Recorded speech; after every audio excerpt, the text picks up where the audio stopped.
नमस्कार, बहुत बहुत स्वागत है आप सभी का। आप देख रहे हैं एनएमएफ न्यूज। आपके साथ मैं हूं नम्रता। मेरे साथ जुड़े हुए हैं वरिष्ठ पत्रकार पंकज प्रसून। चर्चा करेंगे केजरीवाल को लेकर। देखिए, केजरीवाल की मुश्किलें बढ़ती जा रही हैं। कल उनके साथ क्या होगा 1 अप्रैल को, ये तो वक्त ही बताएगा, लेकिन उससे पहले एक याचिका दिल्ली हाईकोर्ट में लगाई गई है।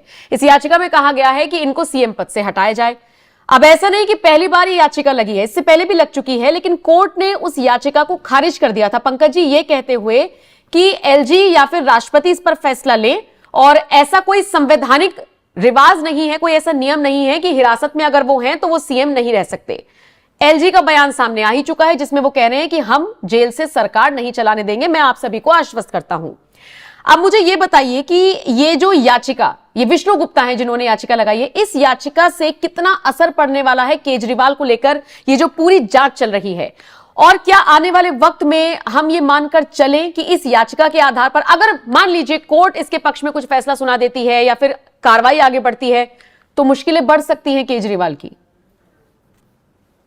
देखिए नम्रता, एक इसी तरह की याचिका लगाई गई थी कि जेल के अंदर सरकार नहीं चल सके, और कोर्ट ने कैटेगोरिकली ये कहा था कि संविधान में हर किसी का दायरा बंधा हुआ है।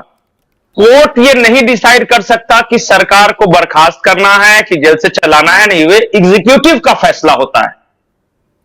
देखिए, न्यायपालिका ये नहीं बता सकती किस सरकार के साथ क्या करना है। न्यायपालिका जो संविधान सम्मत जो अधिकार उन्हें दिए गए उसी के दायरे में रहकर काम करती है, और कोर्ट ने साफ साफ कहा था कि भाई ये फैसला लेना राज्यपाल को है, राष्ट्रपति को है, ये कोर्ट के दायरे में आता ही नहीं। और कोर्ट इस तरह का डायरेक्शन लेजिस्लेटिव को दे भी नहीं सकता कि आप फलाना सरकार को बर्खास्त करो, फलाना सरकार को बहाल करो, इस तरह का। देखिए, मुझे लगता है कि इस याचिका से कोई मतलब नहीं निकलने वाला। पहले भी इस तरह की याचिका में कोर्ट फैसला दे चुका है।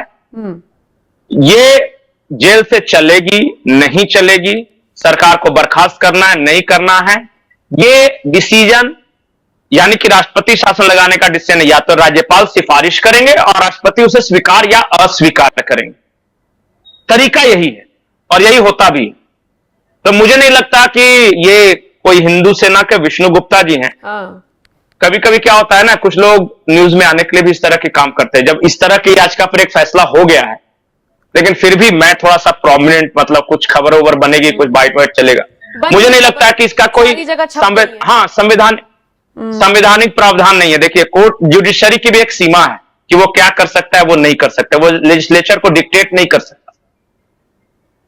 अच्छा, ठीक है, इस याचिका के मायने तो मैंने समझ लिए, क्या एक्शन, क्या राहत, ये सब चीजें ठीक हैं, लेकिन जो एक और नेता है, मंत्री हैं, परिवहन मंत्री, उन पर भी अब ईडी का शिकंजा कस लिया गया है। कैलाश गहलोत की मैं बात कर रही हूं।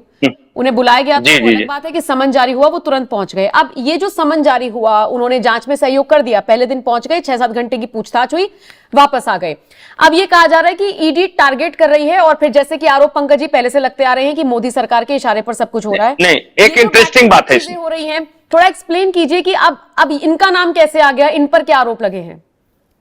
नहीं, कैलाश गहलोत वही मंत्री हैं जिन्होंने शराब नीति का ड्राफ्ट तैयार किया था। हाँ, ड्राफ्ट तैयार किया गया। तो ईडी उनसे ये जानना चाहती थी कि किन परिस्थितियों में ड्राफ्ट तैयार किया गया, कौन कौन से लोग इसमें इन्वॉल्व थे।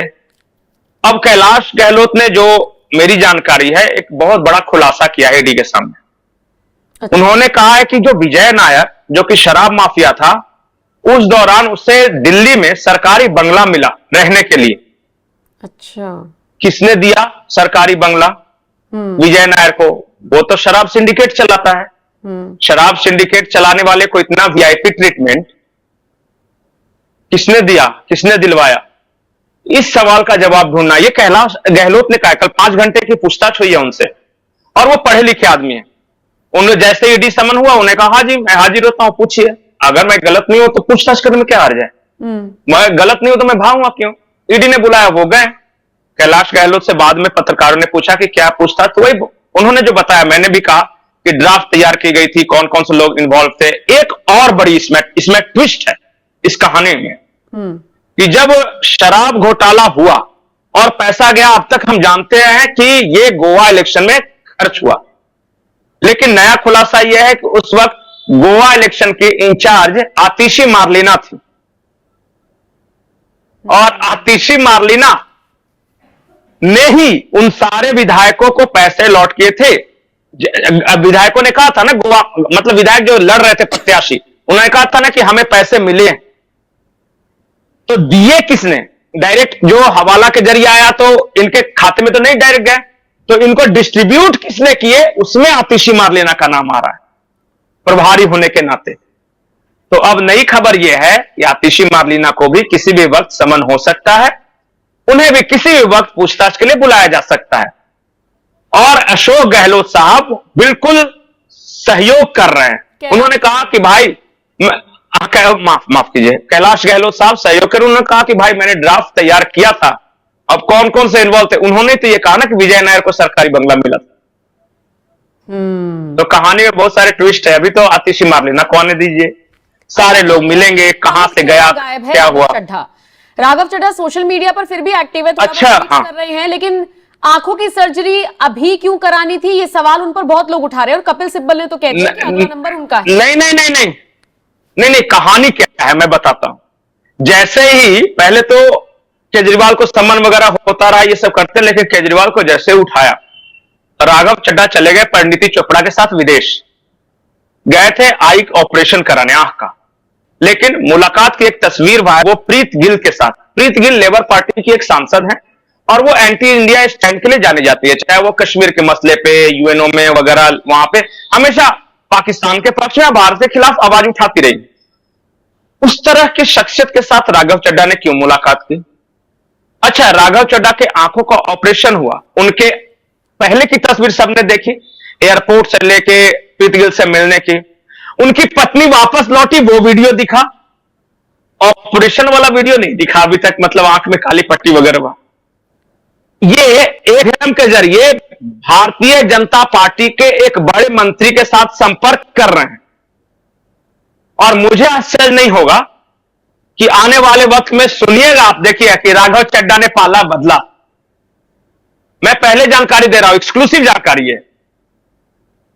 उनकी पत्नी ने एक बड़े मंत्री के साथ मुलाकात की है, यह सूत्रों के हवाले से खबर है।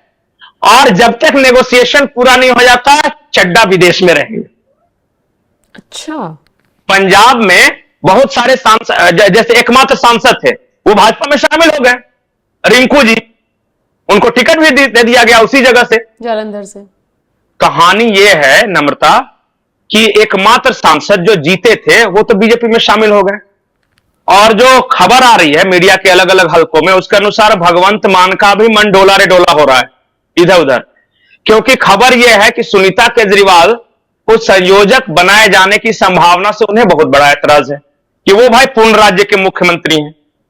केजरीवाल अधूरे राज्य के मुख्यमंत्री थे। केजरीवाल की पत्नी को अगर बनाया जाता है तो बहुत तरह का विरोध है। आतिशी मार्लिना विरोध कर रही है, भगवंत मान सहज नहीं है, और पंजाब की राजनीति से ही जुड़े हुए हैं ये चड्ढा। तो पंजाब आम आदमी पार्टी में बहुत तरह की खलबली है।